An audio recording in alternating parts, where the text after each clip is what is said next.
Zsuzsi Gartner is a writer, a journalist, a teacher. Her new book is called Better Living Through Plastic Explosives. It's filled with short stories, and they are very funny, but there's always a message or something, and I know that you were somewhere and you got the idea. Where'd you get the idea for Honey Fortunata, who drives the Hummer and sells real estate? Okay. Well, I have to say, first of all, Honey is one of my favorite characters. She's a immigrant from the Philippines, came over as a really young girl, and with her mother, came to meet her mother. Her mother had come over to make a better life for the family, and she pulled herself up by her bootstraps. Like, she's a very admirable character.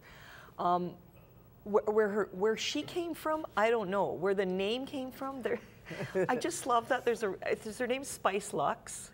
There's a realtor for West Vancouver. Yes, there is. And I think she's over on the other side, the Swanier side. Yeah, so that's where I thought, how could somebody have that name? And so the idea of giving her this kind of name, like this crazy name, and she's really realtor to these big fancy properties, but she still lives in the little stucco bungalow under the SkyTrain line near Nanaimo Station, where she lived with her mother.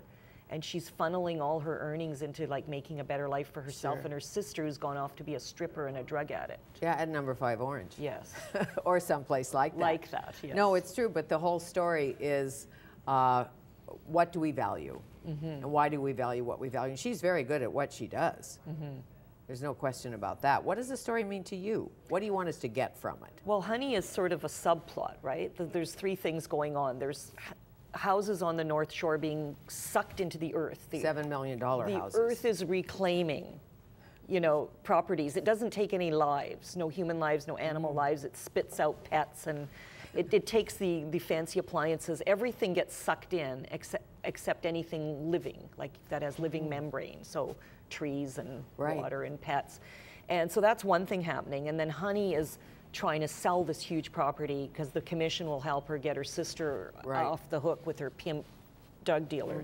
But the main character is actually this very kind of irritating, self-righteous, environmental kind of East Van person who, hates leaf blowers. Yeah, I hate leaf blowers too, but she's very different than me. And she commits she kind of assaults somebody who has a leaf blower, and she ends up having to do community service dressed as it's set 5 or 6 years before the Olympics. So she's dressed in a marmot suit, like an Olympic mascot, to promote the Olympics on Granville Island to tourists. And the thing was, I picked the marmot because my son supports the Vancouver Island Marmot. He's in grade 6, he sends his own money, this is his cause, and we love the marmots. And then they did pick a marmot, but as a sidekick. So it was disappointing, A, that I was prescient, but it looks like I copied. But B, that the marmot was a sidekick. We were really upset. But anyway, I'm tangential here. So there's many things going on in the story, but it's basically about what kind of city we live in, what kind of city we want it to be, and what does really matter. Yes. And what are appearances versus reality? And who are the people we see on the back of the buses who look perfect, but are they perfect? Exactly. Or the little kid in the private school outfit, or whatever. Yeah. The private school uniform, but it's not like the environmentally conscious person's the good guy. No. Like, I like to flip that on its head. So there's no liberal pieties here. No, exactly. It's not saying because you're an environmentalist and wear those sandals, that you're better than the people who have the fancy kitchen and buy buy all these expensive vegetables at Granville Island. They might be better people because they're people. We don't know. Yeah. But the woman who pulled herself up by the bootstraps and came here and made a huge success of her life. Yeah, because my I come from a family of refugees and immigrants. So from Hungary. Yeah. Hence the Zsuzsi. Yes. So my mom was a 17-year-old refugee when she came to Canada. Came out with another family and found herself in Winnipeg.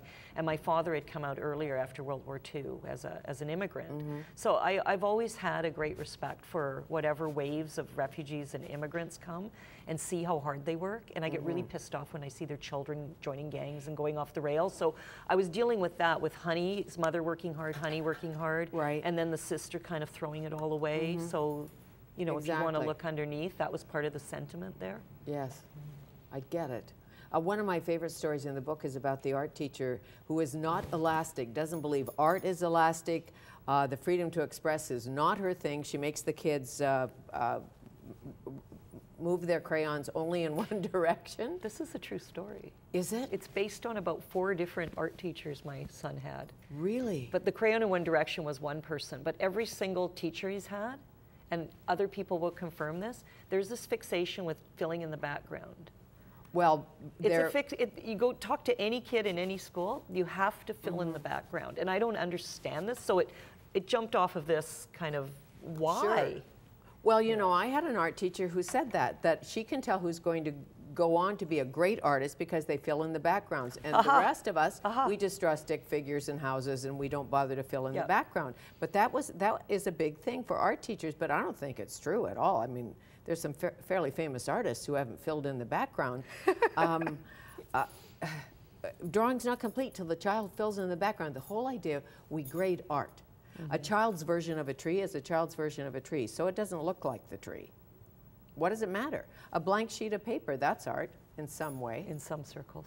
Some circles. Well, you mentioned a Ronald Bloor in the book, whose famous painting, White on White on White.